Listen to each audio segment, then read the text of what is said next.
Terima kasih Anda masih bersama kami. Bagi Anda yang baru saja bergabung, kami hadirkan kembali 3 berita utama hari ini. Jasad balita yang terjatuh dari kapal di perairan Pangkep ditemukan dalam kondisi tak bernyawa.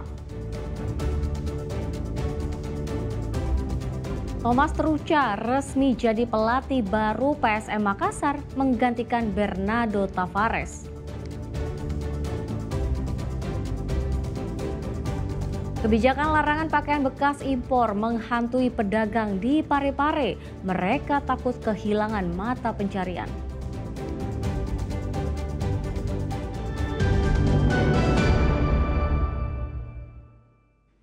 Ya, yang berencana naik kereta jarak jauh akhir pekan ini udah tahu belum aturan baru KAI soal larangan penggunaan powerbank kapasitas besar di dalam kereta. Nah, kalau sudah terlanjur bawa, gimana ya? Ini cara pelaporannya. Hari gini handphone mati, pusingnya pasti 7 keliling. Di situasi seperti ini, powerbank memang lifesaver alias penyelamat. Bisa isi daya kapanpun dan dimanapun. Tapi buat penumpang kereta api, udah tahu belum kalau KAI kini mewajibkan penumpang melapor ke petugas jika membawa powerbank kapasitas besar.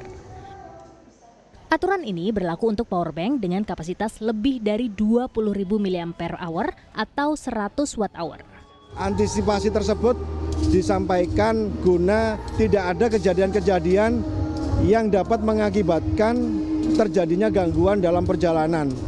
Jangan sampai ada terjadi terbakar di atas kereta.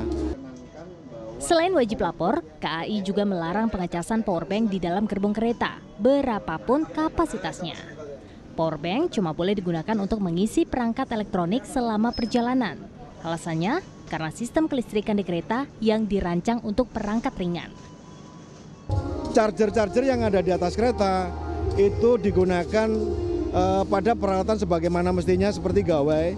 Kadang juga dulu pernah ada temuan, ada yang membawa rice cooker, kemudian alat pemanas air, itu berpotensi mengakibatkan terjadinya kebakaran atau konsleting atau bisa membahayakan kebakaran pada salah satu kereta.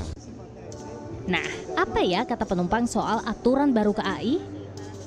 Menurut aku sih nggak apa-apa ya, tapi dengan catatan memang difasilitasi colokan apa segala macam ke dalam kereta gitu. Di dalam kereta lebih aman, menjaga orang lain dan juga diri kita sendiri sih. Kalau terjadi apa-apa kan ya bisa merugikan orang lain. Pengecekan barang bawaan termasuk powerbank dilakukan sebelum penumpang masuk ke peron. Kalau yang ini di atas 160 WH itu tidak boleh digunakan di atas kereta ya. Oh gitu. Oke. Kalau yang ini? Yang ini masih bisa ya Mbak ya. Nah, ini masih diperbolehkan ya. Mohon maaf ya Mbak. Oke, terima kasih. Terima kasih sama-sama. Kalau sudah terlanjur dibawa, powerbank dengan kapasitas besar tidak boleh digunakan saat perjalanan ya. Sejauh ini kalau ada yang melanggar, PT KAI baru hanya memberikan sanksi teguran saja. Sosialisasi pun akan terus diterapkan. Tapi kita sebagai pengguna kereta ini harus taat terhadap aturan yang diberlakukan. Dari Jakarta, Origa Agustina, Ade Fatoni melaporkan. Ya, wacana larangan impor pakaian bekas oleh pemerintah menimbulkan kekhawatiran di kalangan pedagang cap karung di Parepare. Sejumlah pedagang di Pasar Senggol mengaku cemas kebijakan itu membuat usaha mereka terhenti.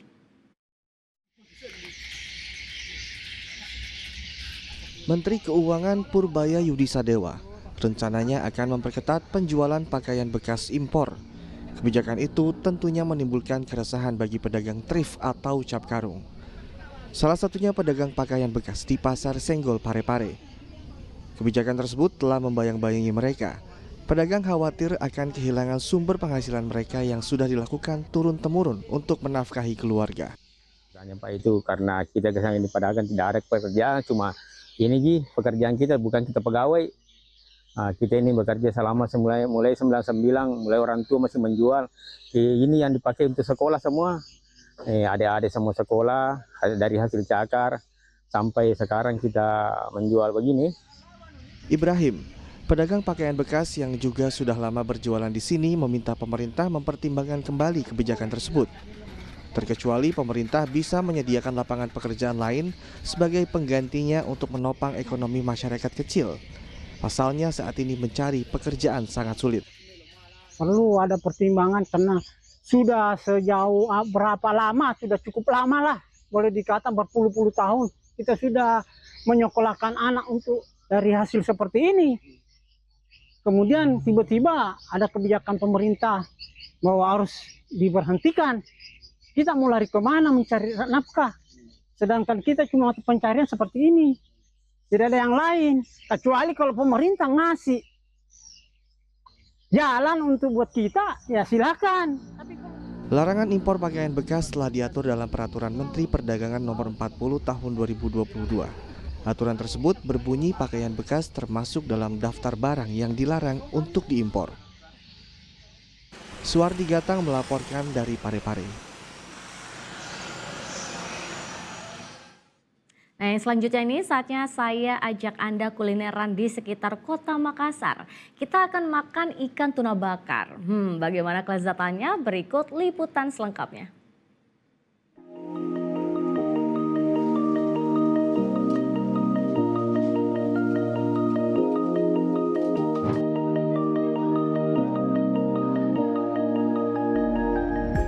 Di Kota Makassar banyak banget makanan olahan dari ikan, tapi kali ini saya mau ajak Anda khususnya mencoba berbagai macam olahan dari ikan tuna.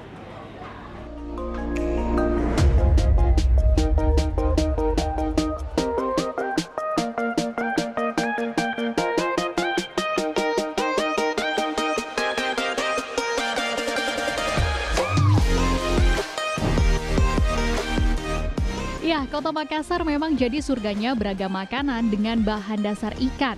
Olahan ikan tuna ini menjadi salah satu menu favorit di salah satu rumah makan tuna di Jalan Tentara Pelajar, Kota Makassar. Tuna bakar di sini terdiri dari beragam bagian yang bisa dipesan sesuai selera. Ada tuna bakar bagian rahang tuna, bagian punggung tuna, dan dada tuna.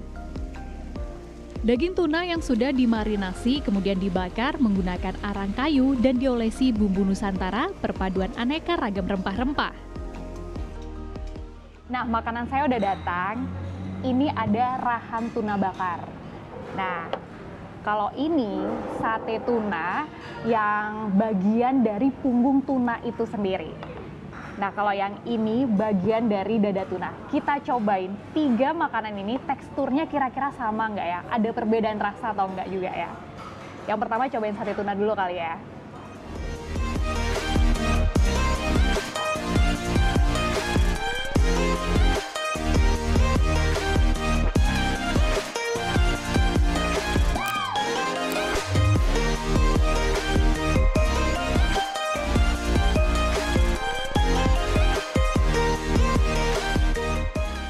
Bagian rahang tuna tuh ternyata tekstur dagingnya lebih lembut.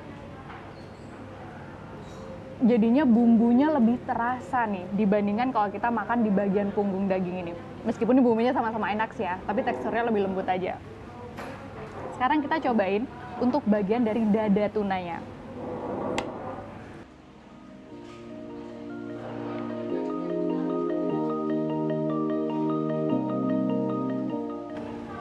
Teksturnya meskipun nggak selembut di bagian rahang ya, tapi terasa lebih juicy di bagian dada tunanya ini. Tapi semuanya dagingnya enak, apalagi mungkin karena paduan bumbunya yang di sini enak ya. Jadi mau bagian mana aja, ayo aja enaknya. Ikan tuna merupakan salah satu ikan laut yang cukup sering dikonsumsi. Ikan yang memiliki daging bertekstur lembut ini juga tergolong sebagai sumber makanan yang kaya akan asam lemak omega 3 dan protein. Di balik rasanya yang nikmat dan gurih, ada kandungan nutrisi di dalamnya. Ikan tuna sangat baik untuk kesehatan tubuh, diantaranya untuk menjaga kesehatan jantung, menjaga kesehatan tulang, mengurangi resiko demensia, dan mencegah anemia. Selain mengandung omega 3, ikan tuna diketahui mengandung beragam nutrisi penting yang diperlukan tubuh, seperti vitamin D, kalsium, kalium, kolin, vitamin B, seng, dan fosfor. Dengan kandungan nutrisi tersebut, maka tidak heran jika ikan tuna bisa memberikan beragam manfaat bagi tubuh kita. Satu porsi rahang tuna bakar dibanderol mulai harga Rp38.000.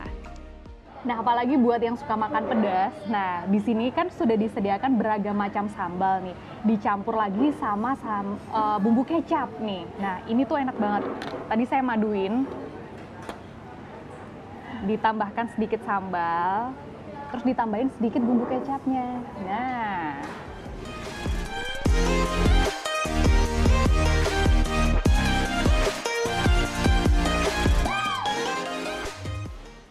udah rasanya nyobain daging tuna bagian rahang, bagian punggung, bagian dada. Nah, nggak ada salahnya nih kalau pas weekend bingung kulineran apa ya. Nah, cobain aja nih beragam rasa dari daging tuna.